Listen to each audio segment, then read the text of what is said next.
What if you could become a better person? Not by working harder, but by taking one doable step a day. And not because you're a bad person now, but because there's something inside you that's ready for more. How to Be a Better Person walks you through 1 year of those tiny steps. 365 small but mighty tools you can use in the next 24 hours to make a difference in yourself and the world. My mission? To help you live your best life. Hi and welcome. It's me, Kate. This is the How to Be a Better Person podcast. And today I'm sharing a tip that might seem obvious and maybe even a little bit, is dumb too strong a word? Yes, dumb is too strong a word, but this thing I'm about to share is dead simple, and it also has some profound power embedded in it too. The thing I'm talking about is a principle I learned from my mother-in-law, and that is to do what you can while you can. Now, my mother-in-law raised 5 boys while working full-time as a Spanish teacher, and she had dinner on the table every night at 5:30. Once I asked her how she did it, and she said, well, you just do what you can while you can. This means a couple of different things. 1, you don't wait until you have all the time you need or the conditions are perfect to start something, whether that's dinner or the dishes or a book or a decluttering project. Whenever you have some time is enough. And 2, you don't force yourself to finish every last little thing before you give yourself permission to relax. So if you've done most of the dishes and you've got a crusty pot, you can let it soak overnight and it's okay. Do what you can while you can helps you be an opportunist and get moving on your chores or ideas because, well, you can. And I think that's important. It's not to do what you can because you have to. It's do what you can while you can. It's kind of like make hay while the sun is shining or seize the day. It helps you adopt more of a let's do this kind of energy instead of a I've got to do this or I have to get all my ducks lined up all nicely first. You just jump in. And if you don't finish something in the first swoop, no biggie. Something that's been a really big part of my evolution as a writer and an adult is to build my tolerance for having things be unfinished. Now, of course, everyone's got their limit of how much unfinishedness they can take, and there's a point of diminishing returns on how many projects you can have open and in progress at one time. But doing what you can while you can gets you out of thinking that you can only move one ball down the court at a time. Maybe you can have 3 balls on the court and you kind of nudge them all along in varying stages.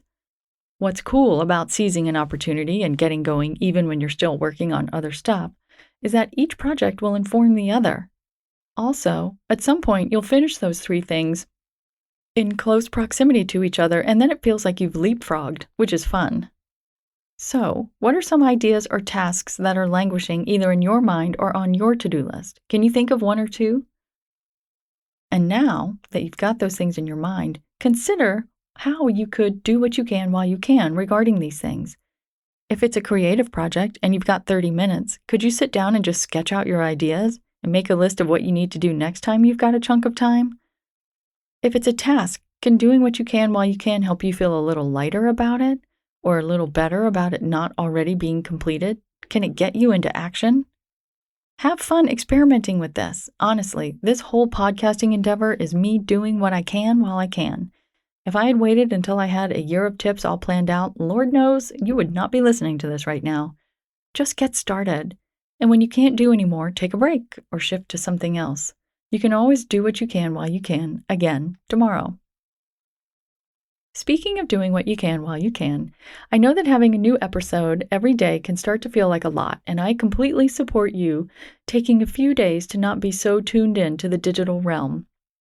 That's why I send out a newsletter every Saturday morning to put links to the last 7 episodes of this podcast in one handy place, and know that I keep it quick, and I also add in some other fun little things like a sneak peek at the week ahead on the Better Person pod, as well as something to make you smile and something to make you go, So if you'd like to receive this newsletter, take just 10 seconds to go sign up for it at beabetterpersonpodcast.com. Scroll down and hit sign up for podcast news. It will be my honor and my pleasure to talk to you in your inbox too. Thanks for listening to How to Be a Better Person. If you liked what you heard, share it with someone you think would like it too. Your voice matters. Come sign up for the weekly newsletter that includes a link to every episode from the previous week so you can catch up on anything you missed. You can do that at beabetterpersonpodcast.com. I also love to hear from listeners. Seriously, I love it. Send me an email by clicking on the Contact Kate button at beabetter.personpodcast.com, or you can tweet me at Kate Han, Katehan, or find me on Instagram at Kate Hanley Author. I look forward to connecting with you.